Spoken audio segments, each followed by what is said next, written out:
Frankl olha para o ser humano, sua visão antropológica, como ele diz aqui, não é? Num esquema dimensional de 3 dimensões. Então, um esquema tridimensional. A dimensão corpórea, que é a biológica, é o corpo. A dimensão psíquica, que são as emoções, né? Enfim, é aquilo que faz parte do ser humano enquanto natureza psicológica. E a dimensão espiritual, que é a dimensão do sentido da vida, né? A dimensão mais elevada, ok? Falamos dessas 3 dimensões. O elemento humano, Frankl vai dizer, ele vem à tona principalmente onde? A partir da dimensão espiritual. E lembrando que espiritual, nesse caso, não é sinônimo de religioso, tá? O religioso está contido no espiritual, mas o espiritual vai além disso. E não depende de uma visão religiosa, senão um ateu não teria, segundo Frankl, a natureza espiritual. E não é isso que ele fala, ele diz que todos nós temos. Tanto é que ele usa a expressão dimensão noética também, para evitar um pouco desse tipo de confusão. Mas é nessa dimensão que a gente vê o homem na sua essência, tá? Isso é importante. E ele vai falar o quê? Que o ser humano, isso na sua época, né? Ele vai falar isso aí desde os anos 40, dos anos 50, que o ser humano, na contramão de algumas correntes psicológicas, né, da época, não poderia mais ser visto como, primeiro, uma criatura cujo interesse fundamental fosse satisfazer ali as suas pulsões e gratificar os instintos. O ser humano não é só isso. Segundo, como um ser que fosse simplesmente o resultado de condicionamentos e reflexões condicionadas. Frankl está nos dizendo que essas dimensões não existem? Não. Ele não está falando nada disso. Ele só está falando que esses aspectos não são os primordiais, que existe algo além, que é a dimensão do sentido. É isso que ele está nos falando com essa ideia aqui. E ele diz o seguinte, que quando a pessoa faz isso, quando ela olha para o ser humano só como um ser que busca gratificar os instintos, ou só como um ser que responde aos condicionamentos, ele diz isso é muita simplificação.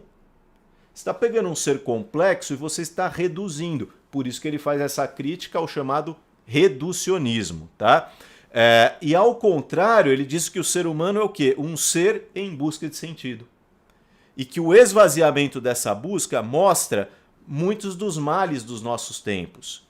Então, como pode, a pergunta que ele faz, um psicoterapeuta que se recuse a priori a prestar atenção, eu gosto muito dessa expressão aqui, ao inescutado grito por um sentido da vida e defrontar-se com as neuroses de massa dos dias atuais? Como é que pode? Dá para alguém, eu vou ampliar, dá para algum profissional de saúde ou do desenvolvimento humano negar isso? Que além das outras coisas que afligem as pessoas, existe ali uma busca por sentido latente, forte, e que essa é uma das ferramentas mais poderosas na constituição, na construção do indivíduo. A logoterapia, né, para quem não sabe, é justamente a psicologia do sentido da vida. Ela parte desse pressuposto que somos, né, seres em busca de sentido. E que o buscar e o encontrar de um sentido é um fator importantíssimo de saúde mental, de equilíbrio e tudo mais.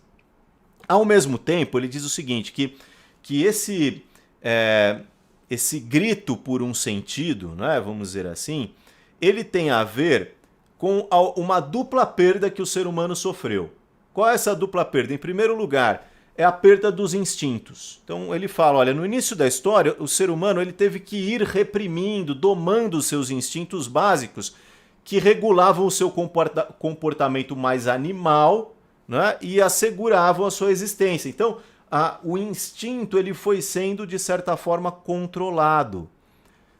Nós, por exemplo, né, a raça humana, se ela vivesse ainda, e alguns povos ainda vivem, né, num ambiente bem primitivo, num ambiente natural, eles têm uma instintividade mais aflorada. Eles percebem muitas vezes melhor as cores, os cheiros, os perigos ao redor. Mas o ser humano, principalmente o ser humano que foi sendo, como a gente pode colocar assim, né, submetido a um processo de urbanização, de vivência numa sociedade menos natural, ele vai controlando isso cada vez mais, né? E boa parte do mundo hoje vive assim. E em paralelo, as tradições também. As tradições também foram diminuindo, né? E a gente vai ver principalmente isso na aula de hoje.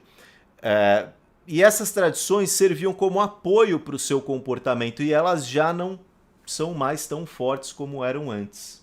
Bom, resultado, né? Como ele diz aqui no livro Em Busca de Sentido. Nenhum instinto lhe diz o que deve fazer e não há tradição que lhe diga o que ele deveria fazer. E às vezes ele não sabe sequer o que deseja fazer. O ser humano, atualmente, vive, por vezes, esse sentimento de vazio existencial, né? É isso que a gente chama de vazio existencial. Essa falta de sentido, essa falta da capacidade de encontrar um significado para a sua vida, né? Às vezes ele não sabe nem por onde começar. E aí eu vou perguntar para vocês, isso se aplica no contexto da família?